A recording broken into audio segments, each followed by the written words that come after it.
여러분, 전 세계 에너지 공급망을 보이지 않는 곳에서 움직이는 거대한 힘이 있다면 어떨까요? 오늘 이야기할 회사가 바로 그런 곳입니다. 바다 위에 거대한 보온병을 띄우는 회사, GTT에 대한 이야기 지금 시작합니다. 자, 여러분께 질문 하나 드려볼게요. 만약 남극보다도 더 차가운 액체를 저 멀리 수천 킬로미터 떨어진 바다 건너까지 옮겨야 한다면요? 그것도 아주 안전하게 또 경제적으로 말이죠. 이거 정말 엄청난 도전과제 아닐까요? 바로 이 온도입니다. 영하 163도. 상상만 해도 온몸이 얼어붙을 것 같죠? 이게 바로 액화천연가스, 우리가 흔히 LNG라고 부르는 물질이 액체 상태로 존재하는 온도입니다. 그리고 이 극한의 온도가 바로 모든 문제의 시작점이자 오늘 우리가 파헤쳐볼 놀라운 기술의 핵심입니다.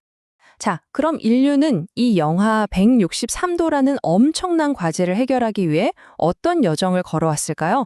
그 이야기의 첫 페이지를 함께 넘겨보시죠.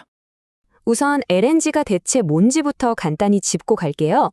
쉽게 말해 천연가스를 영하 163도로 꽁꽁 얼려서 액체로 만든 건데요.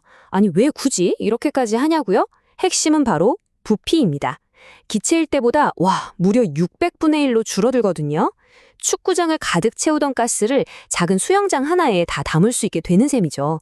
덕분에 배로 어마어마한 양을 실어 나를 수 있게 된 건데 진짜 어려운 문제는 지금부터입니다. 이 살인적인 추위를 망망대해를 떠다니는 배 안에서 과연 어떻게 계속 유지시킬 거냐는 거죠. 때는 1950년대와 60년대로 거슬러 올라갑니다. 이 문제를 풀기 위한 보이지 않는 전쟁이 시작됐죠. 이건 그냥 기술 개발 경쟁이 아니었어요. 국가의 에너지 미래가 걸린 정말 치열한 레이스였습니다. 그 배경에는 이런 사정이 있었습니다. 당시 유럽은 알제리에서 나는 엄청난 양의 천연가스가 절실했어요. 그런데 문제가 뭐였냐면 파이프라인을 깔기엔 그 지역의 정치 상황이 너무 불안정했던 겁니다. 그럼 방법은 하나뿐이죠. 맞습니다. 바다로 실어 나르는 수밖에 없었죠. 바로 이 지점에서 LNG 운반선이라는 새로운 시장이 폭발적으로 열리게 됩니다. 자, 여기서 아주 흥미로운 역사가 펼쳐집니다. 이 타임라인 좀 보세요. 1960년대 프랑스에서 두 거인이 나타납니다. 1963년에 세워진 테크니까지와 1966년에 등장한 가즈 트란스포르. 이 두 회사는 마치 운명의 라이벌처럼 영하 163도를 담을 완벽한 그릇을 만들기 위해 각자 다른 방식으로 정말 치열한 기술 경쟁을 벌이기 시작합니다. 이렇게 수십 년 동안 서로를 이기기 위해 싸우던 두 라이벌. 이 경쟁의 끝은 어땠을까요? 놀랍게도 아무도 예상치 못한 반전이 일어납니다. 두 회사가 손을 잡고 하나의 정말 누구도 막을 수 없는 거대한 기업으로 다시 태어나게 되거든요. 그게 바로 1994년입니다. 가주 트랑스포르와 테크니가즈, 이 두 라이벌이 마침내 GTT라는 하나의 이름 아래 합쳐진 거죠. 한번 상상해 보세요. 수십 년간 서로 다른 방식으로 쌓아 올린 기술과 특허, 노하우가 전부 하나로 합쳐진 겁니다. 말 그대로 기술의 괴물이 탐생하는 순간이었죠. 누구도 감히 넘볼 수 없는 아주 높은 기술의 성벽이 세워진 겁니다. 자, 그럼 이제 가장 궁금했던 부분이죠. 이들이 만들어낸 기적의 솔루션, 이 거대한 해상보온병의 속은 도대체 어떻게 생겼을까요? 지금부터 그 비밀을 한번 파헤쳐 보겠습니다. 이게 바로 GTT 기술의 심장부, 멤브레인 시스템입니다. 구조는 크게 세 단계로 볼 수 있어요. 먼저 1단계, 배의 가장 바깥쪽 아주 튼튼한 강철 선체가 있겠죠? 그리고 2단계, 그 안쪽에 특수 제작된 단열재 상자를 마치 레고 블럭처럼 빈틈없이 착착 붙여나갑니다. 이게 바로 외부의 열을 막아주는 1차 방어벽이에요. 그리고 마지막, 가장 중요한 3단계.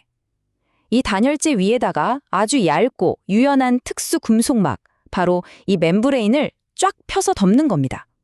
이게 뭐냐면요. 우리가 쓰는 보온병 안쪽에 반짝이는 코팅 있죠? 그거랑 똑같은 역할을 하는 거예요.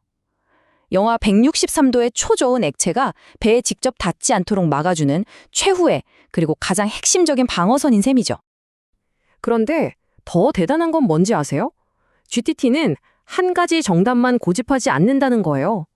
합병 전에 두 회사가 각자 개발했던 서로 다른 방식의 기술, 이 두 가지를 모두 가지고 있는 거죠. 한마디로 쓸 수 있는 무기가 두 개인 셈입니다. 덕분에 어떤 종류의 배든 어떤 조건이든 거기에 딱 맞는 최적의 솔루션을 제공할 수 있게 된 거고요. 이게 바로 GTT를 아무도 따라올 수 없는 독보적인 위치에 올려놓은 진짜 힘입니다. 자, 이렇게 과거의 기술 경쟁부터 합병 이야기까지 살펴봤는데요.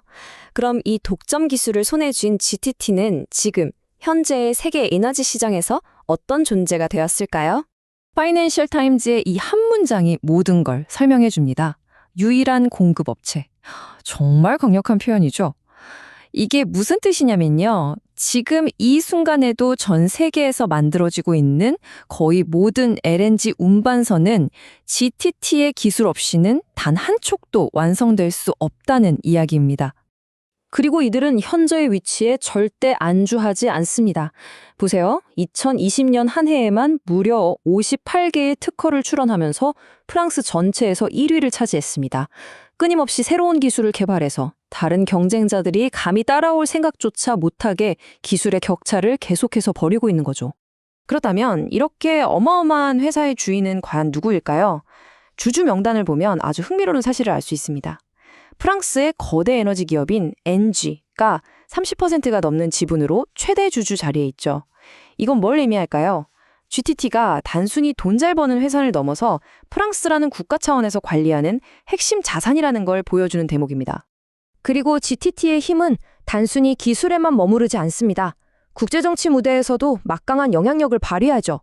대표적인 예가 바로 2023년에 있었던 일인데요.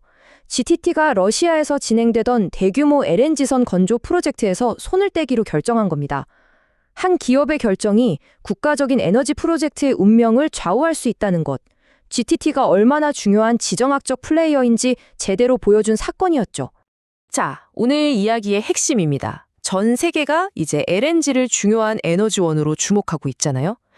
그런데 그 LNG를 실어 다루는데 꼭 필요한 핵심 기술, 그 열쇠를 사실상 단 하나의 회사가 독점하고 있다는 사실. 과연 이게 우리가 맞이할 미래 에너지 시장에 어떤 의미를 갖게 될까요? 이 질문을 여러분께 던지면서 오늘 이야기를 마무리하겠습니다.